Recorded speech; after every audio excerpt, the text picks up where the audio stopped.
$100 কোটি বা তার বেশি সম্পদের মালিকদের বলা হয় বিলিয়নিয়ার। শুধু টাকার দাপটই নয়, ধনাঢ্য এসব ব্যক্তিরা অসম্ভব ক্ষমতার অধিকারীও হয়ে থাকেন। বলা হয়ে থাকে প্রতিটি দেশের গুরুত্বপূর্ণ সিদ্ধান্তগুলো মূলত তাদের চাওয়া না চাওয়ার ভিত্তিতে গৃহীত হয়। এই ধনকুবেররা টাকা আয়ের চেয়ে টাকা বানানোতে বেশি জোর দেন। অর্থাৎ তারা শুধু আয় করেই সন্তুষ্ট হন না, বরং এমনভাবে অর্থ জমা রাখেন বা খরচ করেন যাতে সেই অর্থ আরো বাড়ে। কিভাবে আজকের অর্থ কাল দ্বিগুণ ভ্যালু পরিশোধ করবে কিংবা দীর্ঘমেয়াদে সম্পদ বহুগুণ বাড়বে তা ভেবেই তারা সবচেয়ে বেশি সময় পার করেন।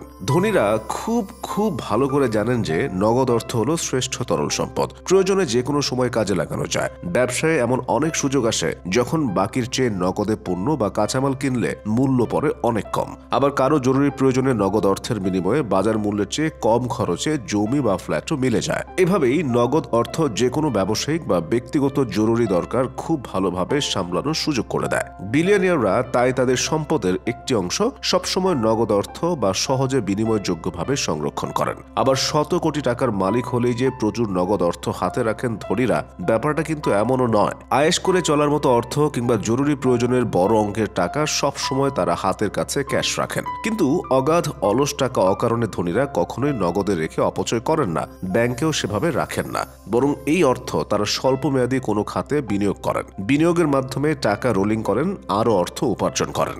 ধনকুবেরদের সম্পদ রক্ষার অন্যতম একটি কৌশল হলো কাঁচামাল ও নিত্য প্রয়োজনীয় পণ্যদ্রব্য খাতে বিনিয়োগ করা। এর মাধ্যমে সম্পদের উপর মূল্যস্ফীতি ও অস্থিতিশীল বাজার পরিস্থিতির ঝুঁকি অনেকটাই কমিয়ে আনেন তারা। নিত্যপণ্য ও কাঁচামালের উপর সার্বিক অর্থনীতি ও জনসাধারণ নির্ভরশীল, তাই এসবের চাহিদা সহজে কমে না। এই খাতে বিনিয়োগ তাই একটি চতুর কৌশল।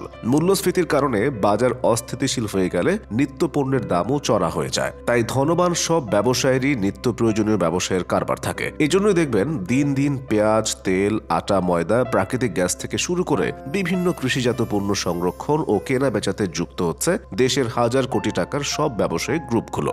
বিভিন্ন দেশের অর্থনৈতিক পরিস্থিতির উপর ভিত্তি করে মুদ্রার মানও ওঠানামা করে। বিনিময় দরের এই ওঠানামা থেকেও লাভ করতে চান বিলিয়নিয়াররা। ফলে তারা যে কোনো এক দেশের মুদ্রায় সম্পদ না রেখে বিভিন্ন সম্ভাবনাময় মুদ্রা, যেগুলোর মুদ্রা মান বেশি, সেগুলো কিনে রাখেন। এছাড়া অন্যান্য মুদ্রা নির্ভর সম্পদ যেমন বন্ড বা ক্রিপ্টোকারেন্সিতে বিনিয়োগ করেন তারা। এতে কোনো একটি বৈদেশিক মুদ্রার দাম কমলেও অন্য মুদ্রার শক্তিশালী অবস্থান লোকসানের ঝুঁকি কমায়, আবার বাড়ে সম্পদ মূল্য।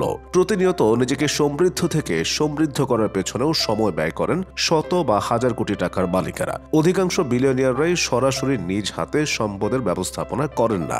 উপার্জিত অর্থ বিভিন্ন খাতে নিয়োজিত রাখতে তারা ফিনান্সিয়াল অ্যাডভাইজারদের সাহায্য নেন। বিলিয়নিয়ারদের বিনিয়োগের অন্যতম বড় খাত হল শেয়ার বা সিকিউরিটিজ ক্রয় বিক্রয়। বিভিন্ন ধরনের সিকিউরিটিজের মধ্যে রয়েছে বন্ড, পুঁজিবাজারে কেনা শেয়ার ও মিউচুয়াল ফান্ডের বিনিয়োগ ইত্যাদি। তাদের ইনভেস্টমেন্ট পোর্টফোলিওর অপরিহার্য অংশ পুঁজিবাজার ও বিভিন্ন ফান্ডের বিনিয়োগকৃত অংশ।